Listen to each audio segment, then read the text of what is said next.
Welcome back to another episode of What Are You Made Of?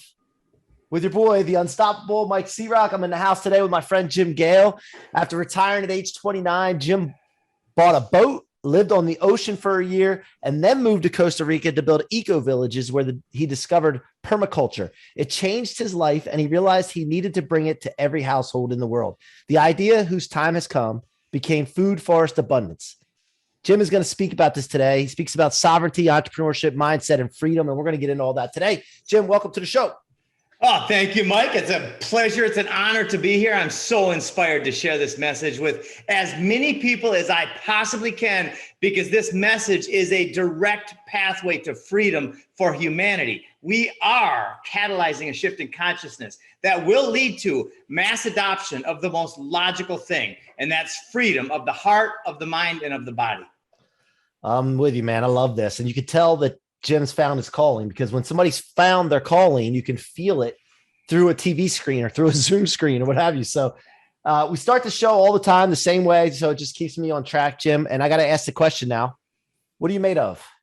I am spirit playing a divine game. This essence that we are experiencing is a vibrational reality created by our spirits to manifest in this physical world, to sense the tastes and the smells and the touches and the sights and everything here is so beautiful. It's meant to be so epic. And yet, without contrast, without some of these things that kind of urge us and force us to ask new questions, then the game would not be near as exciting as it is right now.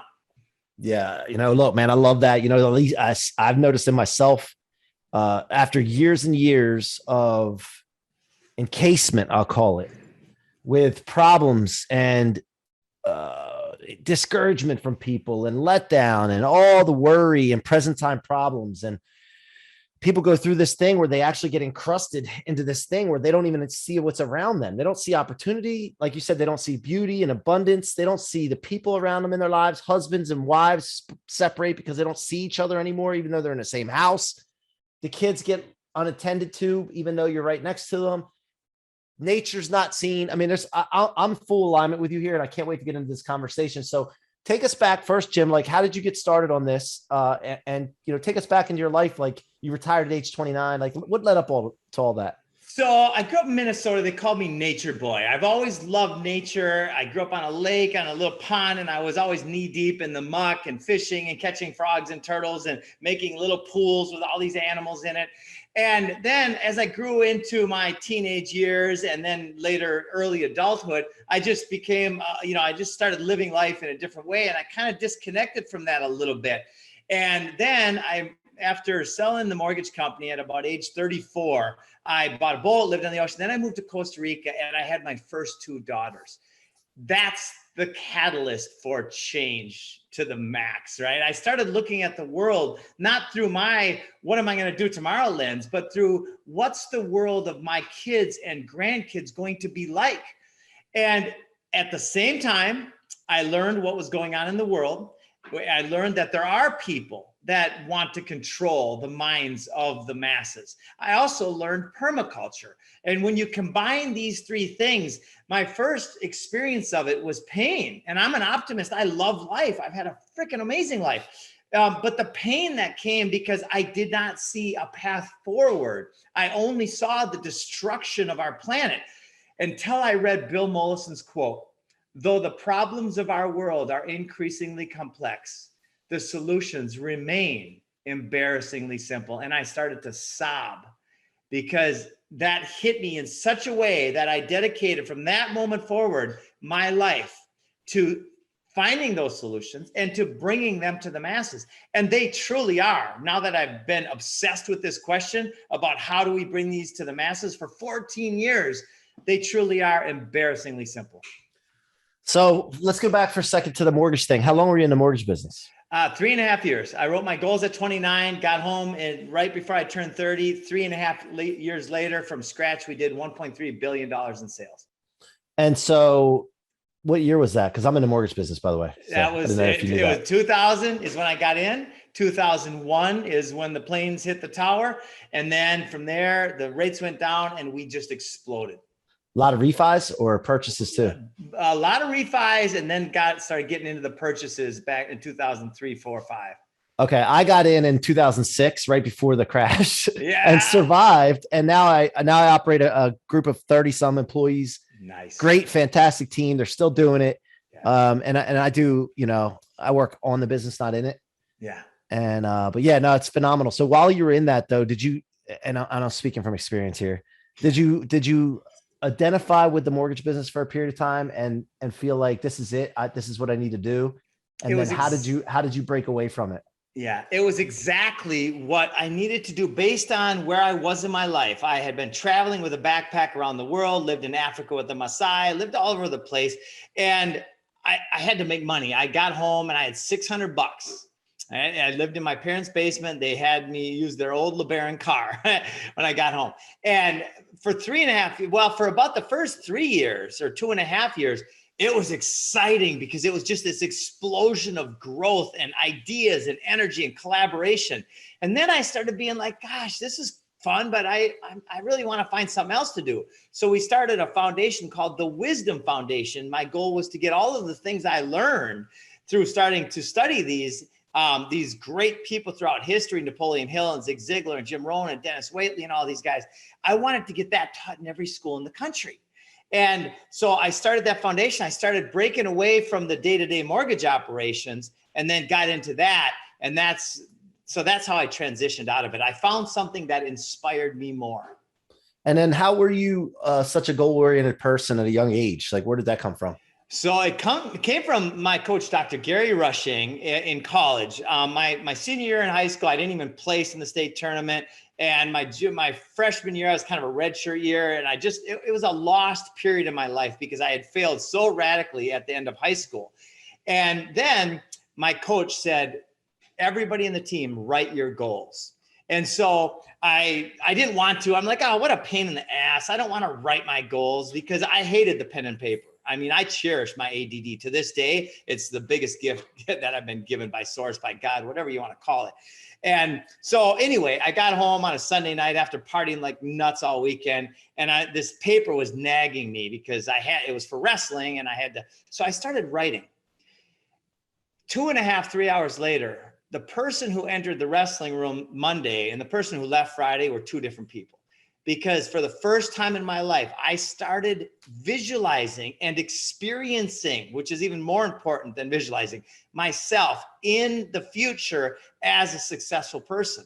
And that experience pulled me forward. Yeah, I mean, I love it. The goal writing, I got my kids doing it. They get pissed, but I'm like, guys, you got to do this before you do what you want to do. And it's a great lesson, not just for the day, like do what they want to do today, but you got to write your goals down before you do what you want to do in life. Yeah. And I feel like the bad guy sometimes because that's how they make you feel when they don't want to do something like you're talking about. Like, I don't want to do it. Like, tough shit. Get it done. I don't care what you got to get it done because I know it's best for you. Yeah. And that's how my coach did it to all of us. Hey, you got to have these done by Monday. Otherwise don't come to practice. And the funny thing is I was a complete failure the 2 years before. And then I ended up breaking the school record and being inducted in the National Hall of Fame as a national champion and 4-time All-American because I created a compelling future. In wrestling in college? Yeah. Yeah. What college did you go to? MSU, Minnesota State, Mankato. Awesome, man. Congratulations. That's awesome. I wrestled for a period of time. I was a football player, but I wrestled. And then my son started wrestling at, I guess he was 6 to 8 years old. And then he just fell out of love with it, which he never really was in love with. But yeah, it's one of the things you try and introduce them and see how they go. And love it or then. But I was around it for a while, man. And I really enjoyed it. So how did you handle the finance situation after the mortgage business to go into what you were going into? I mean, were you making money in the other things that you were doing? So I was at first, and then when 2007 hit and the economy started crashing and I started retracting, I started living in a little bit of a fear or scarcity mentality because I was learning these things about the world. I was learning these things about the power grid and the control players, and I was scared for my daughter's lives, right? And that anytime we are in fear, by the way, fear is the #1 control tool of people who want to control the masses, right? So the first thing we get to do is step out of that fear into a place of knowing, of faith and courage that we're bigger than this, right? Where there's something else going on. So anyway, I went through that period of fear, and then I went from $20 million in net worth down to negative 80,000. And then I was pretty much done. My credit lines are all tapped out and everything. This was a year ago. And in the last year, millions and millions have come in again. Well, this was in the last year? Yeah, I went from 20 million down to negative 80,000 over about a 15-year period. So how did you get to the 20 million? I'm sure the listeners want to know that part. Like, how did you get to the 20 million net worth? Well, we did, like I said, 1.3 billion in mortgages. I made several million there. And then I bought real estate. And then when I moved to Costa Rica, I bought land and I started developing. And the land, as you know, was going up in value like crazy. I was getting appraisals that I couldn't even believe. Land that I bought for 1.1 million, it was worth 9 million and so on. So yeah, it was a really good run, but then the contraction began. And that was the best thing, by the way. So this was, so like, just on the timeline, this was in the mortgage business, early 2000s. Yeah. And then you built it up. What was going through your mind as you were seeing your net worth go up and appraisals come in and realizing that you were worth this much after being back in the day, having that $600, whatever it was? You know what was interesting is I've always been a nice person, like friendly. This is who I am. I did notice that I was getting a little bit ahead of myself into maybe how I believed that I was untouchable in a way. And I don't want to go too far with that because I was always friendly and stuff. But at the same time, I thought that I knew more than maybe some other people. And that kicked my ass. That was like a big lesson. The farmers in Costa Rica crushed me in negotiating. Like they kicked my ass, right? And so there's a lot of those learning lessons that had to happen, right? For me to be where I am now. I consider it a $20 million education, and I wouldn't change a thing. And so there's a saying, I think in the Kanye West documentary recently, his mom, it shows his mom talking to him, and she says, the giant does not see his own reflection in the mirror, or he looks in the mirror and sees nothing. And people see people as a giant or put them on a pedestal. That person, it's important. What you're saying is to stay humble, and humility is important, yes. Right? Yes. And so that got the best of you. So that was only a year ago when it. Well, a year ago, I was meditating, going through all this transitional period. I knew that I was going to break through, but I didn't know when. And I was doing a lot of meditation, a lot of just soul searching and breathing and deep thought and deep relaxation. And then I remember the step I took when I finally said, I'm done with the fear. I'm done with the concern. I'm going to go full speed. In fact, Tony Robbins tells a story like this when he had like 18 bucks. And instead of buying himself a meal at the restaurant, he gave it to this kid who needed a meal for his mom. And he's like, he walked home broke. He gets home and there's a check there for $700. And that was the start. That's exactly what happened to me. It was an energetic shift. And then since then, abundance is just pouring in. So when did you go from 20 million down to whatever it was? When was that? So from the 17 years ago. So it was a long fall. Right? A long fall. And there's books written about this, how when people make it and then they start losing it, they typically lose every last penny before they start gaining it again. And I actually read that book before I lost every last penny. I'm like, that's not happening to me. And it sure as heck did. And so then about a year ago, it started to come back. And then, so when you made that decision, what happened from that? Like, take us through that process over the last year. So I let it go energetically, which that's the main thing, is to let go of the fear energetically. It's a vibrational. Tesla said, if you want to find the secrets to the universe, actually experience in terms of energy, frequency, and vibration. And so I really meditated on that a lot. And I said, I got to lift my vibration, my energy. So then I wrote a letter to Del Bigtree from the High Wire, superstar in the world of freedom. And I went and spoke to him. I handed him the letter. He said, Jim, you've got something here. It was my plan to change the world. And he then took me on his show, was seen by many, many people. And from that day forward, it's been like just straight to the moon.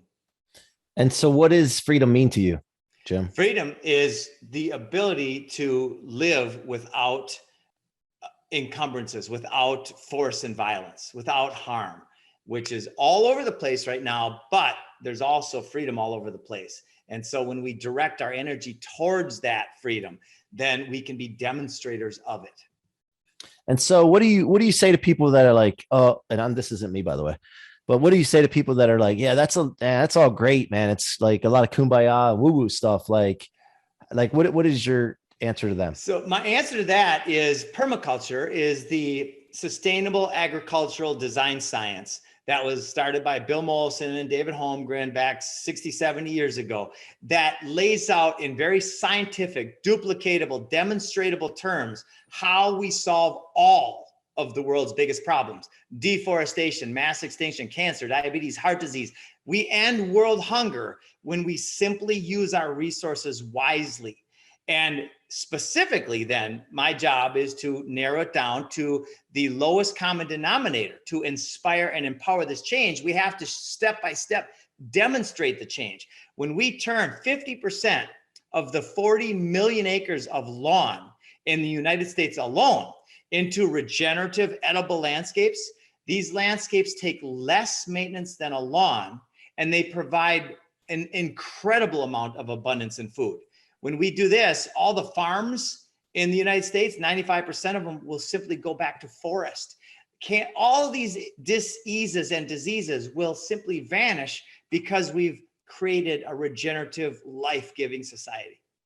So I'm with you, and I love it, and I believe it's possible without a doubt. But what I think, and you can correct me if I'm wrong with what I'm thinking here, I think there's people or factions out there that want to prevent this. Yes. Yeah, this is their strategy. When Henry Kissinger back 52 years ago, he said, if you want to control nations, control oil. If you want to control people, control food, right? So that sounds like the ramblings of a psychopath. Why would you want to control people or nations? Well, that wasn't the ramblings of a psychopath. That was a strategy of the man who was the head of the Council of Foreign Relations, who met with every US president. That was their strategy, and it's worked. Because of that strategy, now there's basically two corporations that control 90% of the world's food supply, and they grow it using poisons and seeds that do not produce new seeds the next year. And why are they doing that? And I mean, obviously for control, but like, why do they want control? If they don't do that, what's the opposite, and what would happen as far as their view? Okay, so have you ever watched a show like Outlander? It talks about how people fight for the king and queen, for land and glory and country. That's all programs. That's all this. So Goethe said, none are more hopelessly enslaved than those who falsely believe they are free.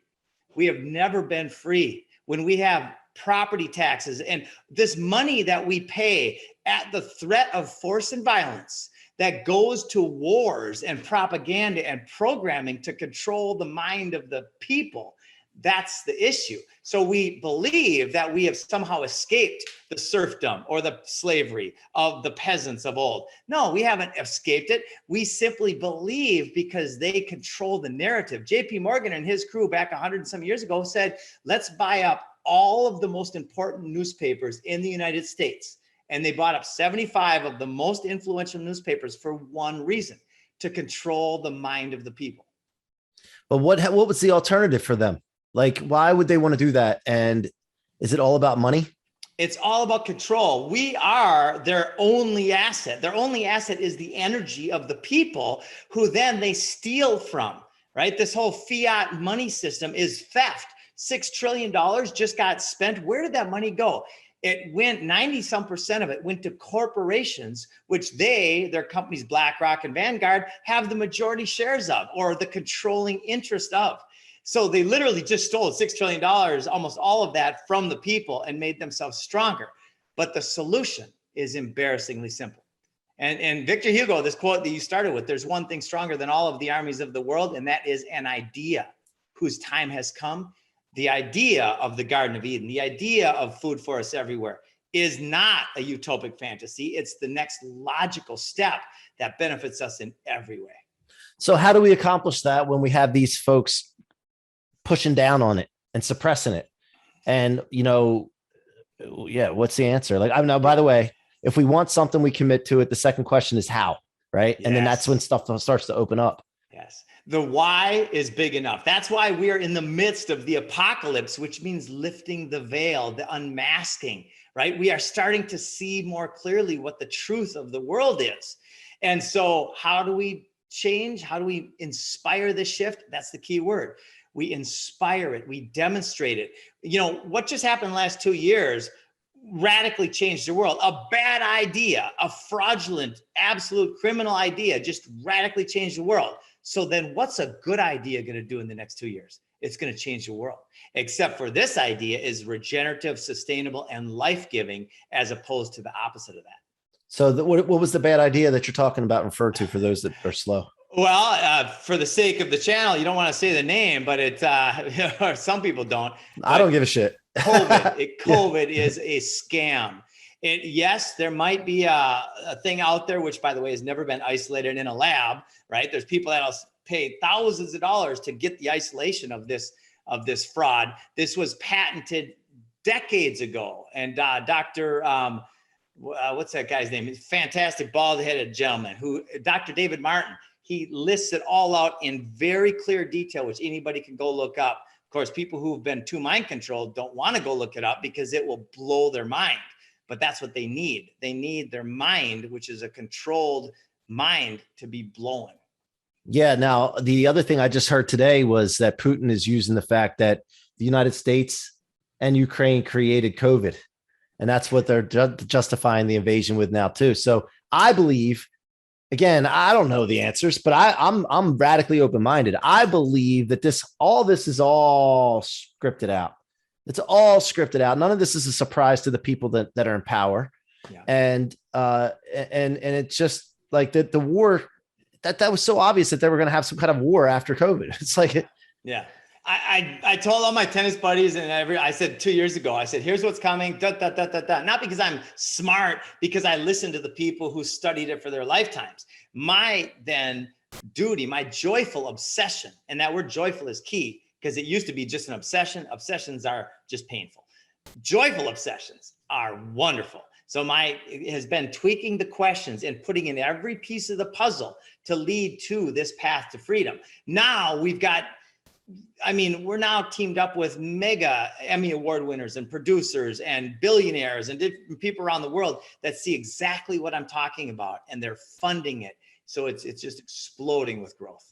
Yeah. So one thing I'm all in. I'll help any way I can because I believe in this. Awesome. But I guess we look like the crazy ones when we talk like this, and then so many people, they'll express the opinions that we have, and then the facts that we have. Right? It's not just opinions. Yeah.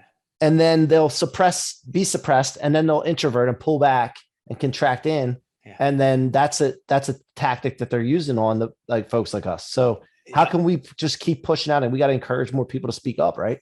Keep planting seeds, keep living inspired, and keep demonstrating what freedom and health actually look like. And as the pain continues, in fact, David Icke, who he just posted one of my stories on his page, which made me feel great because I've been a fan of his for a long time. He said just lately, when people come and ask him the same thing, so many people are asleep. He goes, no. 30 years ago, when I started this, I couldn't get 6 people in a room to listen to me. Now I can fill a stadium, and that's all in the last 2 years. So the expansion of awareness and the wake up is actually going exponential right now. Now, is net worth a unit of measurement that you're focused on, a KPI for yourself now anymore, or is it just moved on from that? My net worth 100% moved on from that. I don't give a shit about money, except for the fact that it's a wonderful tool. And when it's used properly, money, I'm a regenerative capitalist. I believe there's no other means but the voluntary exchange of value. Right? There's no force and violence. So I love people that create value, and then we pay them for their value voluntarily. Right? So my new thing is vibrational reality. And from focusing and experiencing that intentionally, then the money is just it's not even real, but it's abundant. Right. I love it. All right. So what's the best way for my audience to engage with you, Jim? So get a hold of us at foodforestabundance.com. We have, if anybody out there wants to design and install a food forest, we have 41 professional food forest designers who have made their lives around helping people live abundant lives, healthy lives, productive lives. So we design landscapes into suburbia or farms or hotels or big farms in Africa, all over the world. And we're global, by the way. We went from, in 11 months, we 400x'd, literally. Wow, now man. We're all over the world doing this. So if you want to be in the business of helping people grow food, think about this business right now. The food supply chain is collapsing. It's the most important business. Bring it. That's all right. It's a punctuation. Boom. It's the most important business that I can imagine in the world right now, is to help people be self-reliant, especially growing food, which can be done anywhere, by the way. Alaska, we've got people, New Zealand, Australia, everywhere. Love it, man. Love it. Well, look, final question here. Final question. What is the very, very end game vision for you? Like, what is it that you're aiming for? More like it's not utopia, but like the Garden of Eden? Yeah, you mentioned that already. So I'm building an off-grid community here in Central Florida. It's already sold out. We're on a private lake. I'm a bass fisherman, so it's kind of miraculous how this all came. We're putting food forests throughout the whole 52-acre property. And I imagine it's 50 years from now, and I look kind of like I do now, and my grandkids are around, and I don't really care about that. Like, I love getting older. I'm 52 now, right? And I love it. I just did 40 pull-ups. They were half-ass pull-ups, but I did 40 pull-ups the other day. Let's go. Yeah. So I'm sitting around in my yard, maybe near the campfire pool, and all the kids and people are running around, and there's birds and butterflies and rabbits and otters and everything. It's just pure abundance everywhere. That's what we're creating. Love it, man. Go support Jim Gale, guys. If you want more information, go find him. And we'll have it in the show notes as well. Jim, thanks so much for coming on and sharing the story and sharing the vision with us today. Thank you, Mike. It's a pleasure. Thank you tons. Thank you. Thank you. You guys have been listening to the What Are You Made Of podcast with your boy, the unstoppable Mike C-Roc. I was just in awe with Jim's story. I hope you were too. If you were, go support him and keep coming back. Go subscribe on your favorite podcast platform. Or if you like to watch these on YouTube, go to Mike C-Roc Ciorrocco and subscribe. And keep coming back. Until next time, be unstoppable.